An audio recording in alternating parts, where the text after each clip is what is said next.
Storyboard, I'm Shibani Gharat. Publicis Groupe India recently launched Hack to the Future AI Hackathon to unleash the cutting-edge creativity, innovation, new ideas and scaled-up solutions around artificial intelligence.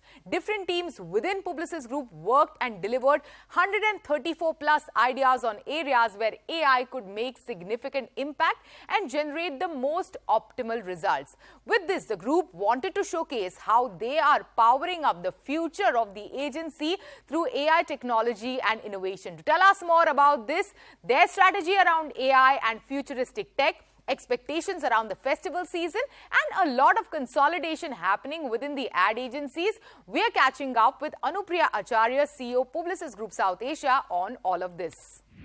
Anupriya, welcome to CNBC-TV18 again.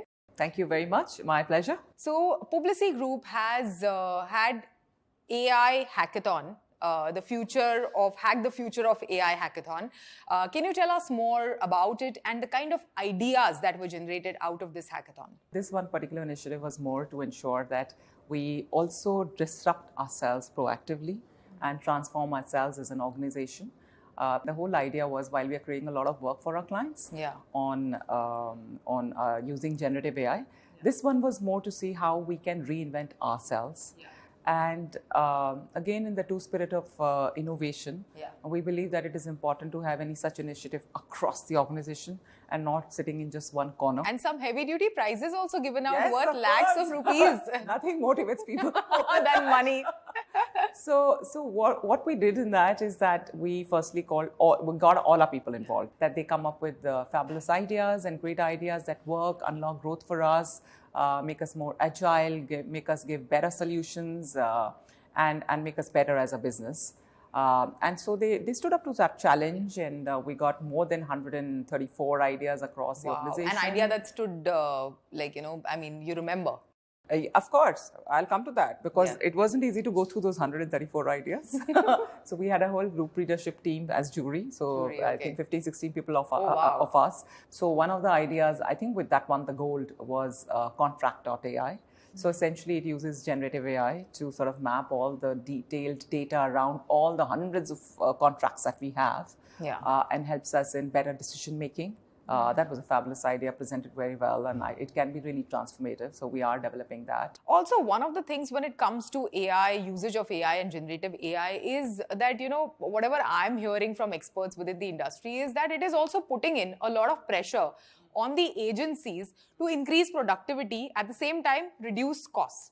So how are you dealing with it, especially at this time where, there is a festive season that is on, there is a cricketing season that is going on, and advertising, it's in full blow. So how do you deal with that?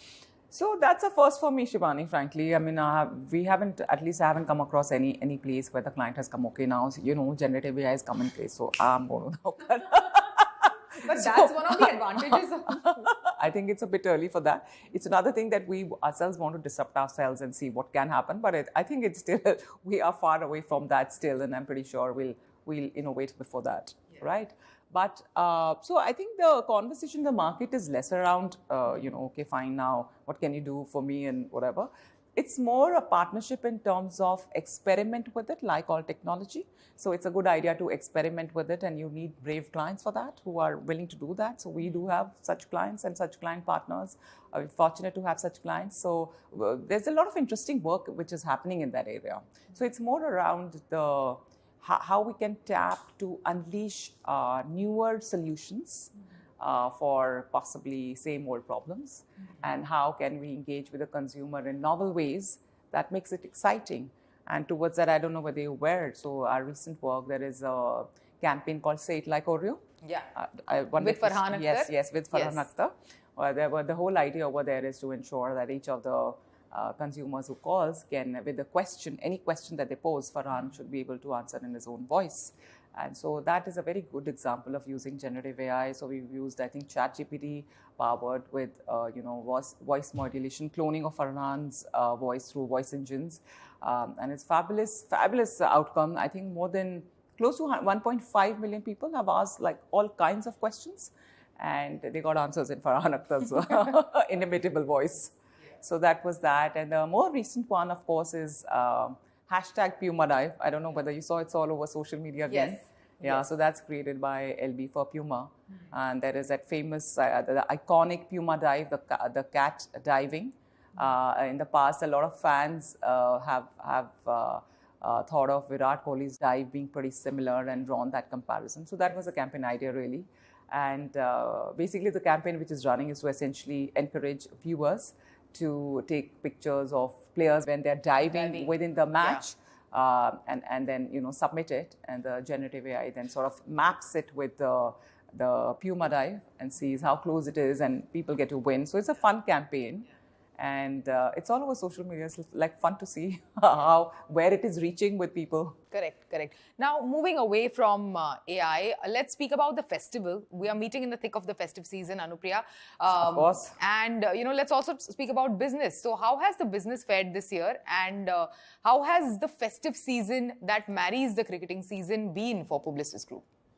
So we spoke, I think, here last time around the same time, and we told you how 22 was a fabulous year for us, like a really breakthrough year for us. I think one of the best across all parameters.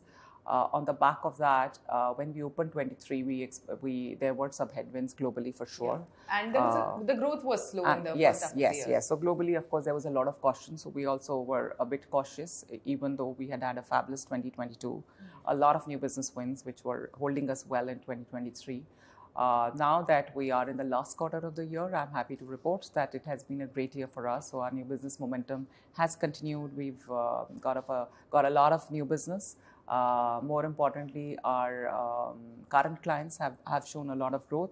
Yes, there has been clients which are related to the more app economy and newer, there was a lot of funding which India was flushed with funds. Yeah. So a lot of them were contributing to a growth as well last few years. There definitely especially has around been big properties like IPL. Yes.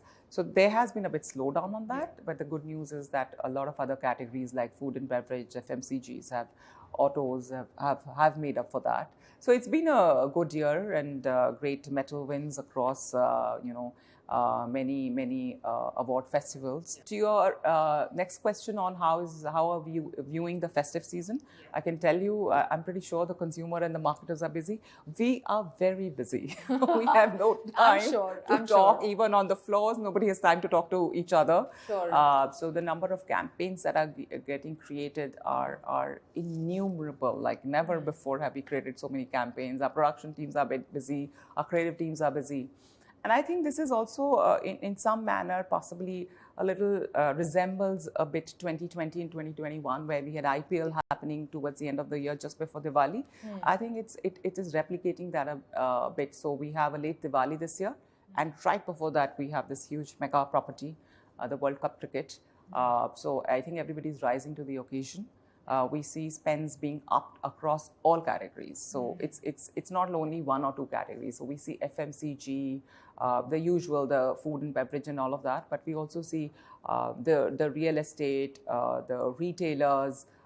We find also BFSI. So happy days are here again for the ad industry. Happy days are here, at least in the foreseeable future, and we are all sort of geared to Diwali. Now, one of the other trends that I have seen over the past couple of years when it comes to the ad industry business is consolidation.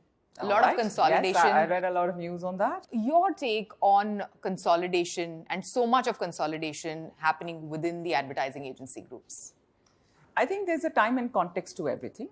And a lot of structuring and reorganization is cyclical in that sense. So, I mean, I'm not commenting on that particular sort of change in structures and changes, within whatever. The group, but at an overall level, there has been.